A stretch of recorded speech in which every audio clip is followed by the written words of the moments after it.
मुझे लगता है कि एक बार खड़गे साहब को अपने गिरेबान में झांक करके देखना चाहिए।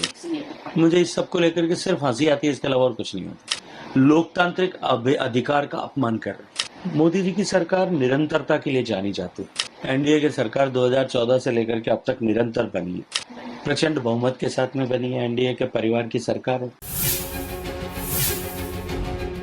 देखिए, कला और संस्कृति और उसके साथ में पर्यटन दोनों एक दूसरे से जुड़े हुए विषय हैं।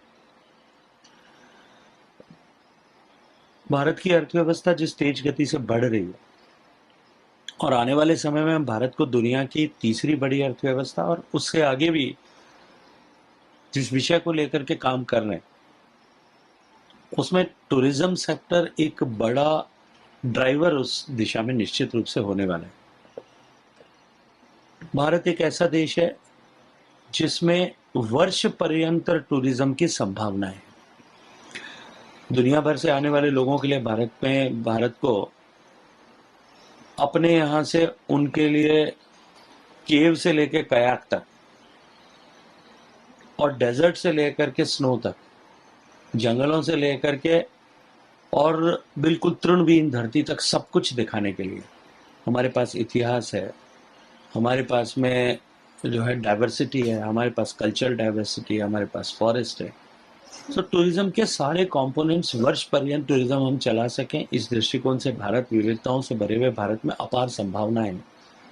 उस दृष्टिकोण से भारत के टूरिज्म को आगे बढ़ाना, राज्यों के सहयोग लेकर के बढ़ाना, राज्यों के टूरिज्म को फोकस तरीके से ऊपर उठाने के दृष्टिकोण से उनके साथ मिलकर के काम करना, इन सब विषयों पर जो है विस्तार से हम लोग समीक्षा के बाद में आगे काम करेंगे। भारत की संस्कृति, भारत की कला, भारत का साहित्य, भारत का दर्शन, पूरे विश्व भर में इसकी अपनी एक अलग महत्ता भी और अलग पहचान भी। और जिस तरह से माननीय प्रधानमंत्री नरेंद्र मोदी जी के नेतृत्व में भारत के प्रति देखने का नजरिया पूरी दुनिया का बदला है, भारत के प्रति दृष्टि में जो सम्मान का भाव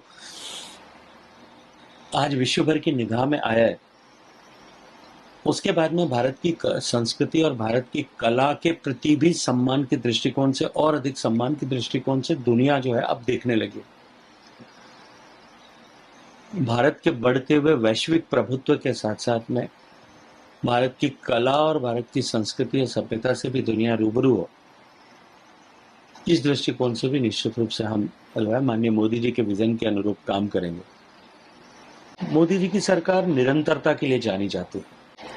पहले टर्म से लेकर के एक स्पष्ट लक्ष्य को लेकर के एक स्पष्ट मार्ग पर हम काम कर रहे हैं। उसी लक्ष्य की पूर्ति के लिए हम सब मिलकर के प्रधानमंत्री जी के नेतृत्व में जो है अब आगे प्रयास करें। सर, कल एक मैप इसको लेकर भी राजनीति हो रही है। कांग्रेस का कहना है कि दूसरी जगह आ रही है। देखिए, ऐसा कोई भी अवसर जिस पर देश गर्व कर सके, उस पर देश को अपने राजनीतिक लाभ के लिए उसमें संशय पैदा करना और उसमें राजनीति करना, ये कांग्रेस पार्टी के डीएनए में समाहित हो चुका है।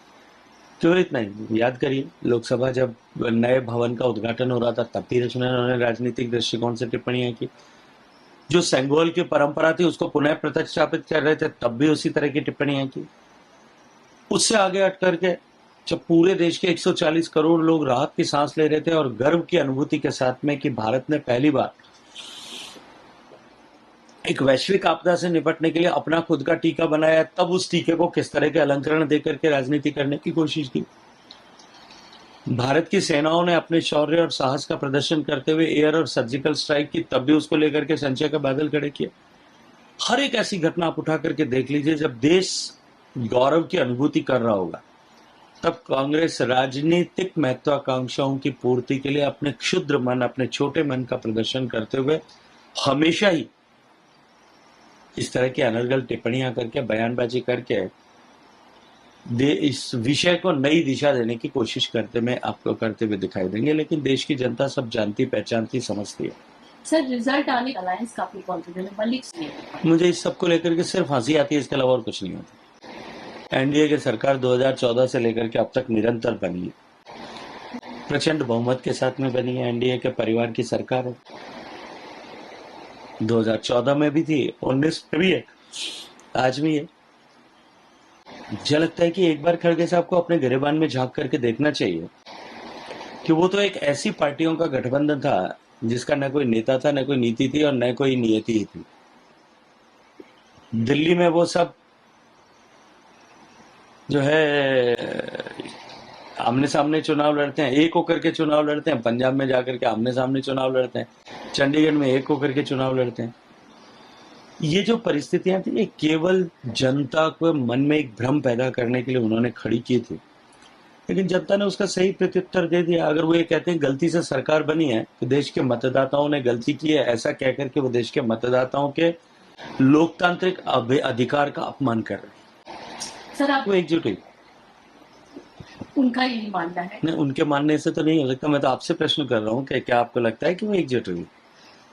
राजनीति हो रहा है, अब कांग्रेस मटका फोड़ प्रदर्शन कर रही है, आमने सामने है, दिल्ली में आम आदमी पार्टी की सरकार है, किस तरीके से देखते हैं? क्योंकि प्राथमिक रूप से दायित्व दिल्ली की सरकार का है और दिल्ली में जितना मैं पानी का पहले 5 साल तक मंत्री होने के नाते और मेरी पृष्ठभूमि में पानी से जुड़े होने के नाते जितना मैं समझता हूँ दिल्ली के पानी का संकट केवल और केवल कुप्रबंधन के कारण से है। It's absolute failure of the Delhi government distribution system.